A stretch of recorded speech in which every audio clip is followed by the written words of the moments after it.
வாருங்கம்மா எச்சணத்து பாதி வாருங்கம்மா அங்கு நித்தமும் திருநாள் வாருங்கம்மா பக்தியுடன் வந்து வாணிந்த வேருக்கு பலன் கிடைக்குது வாருங்கம்மா பக்தியுடன் வந்து வாணிந்த வேருக்கு பலன் கிடைக்குது வாருங்கம்மா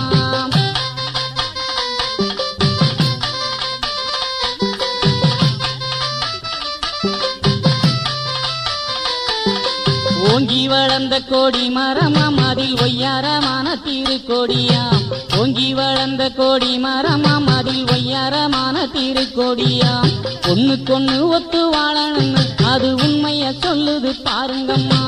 ஒண்ணுக்கொண்ணு ஒத்து வாழணும்னு அது உண்மைய சொல்லுது பாருங்கம்மா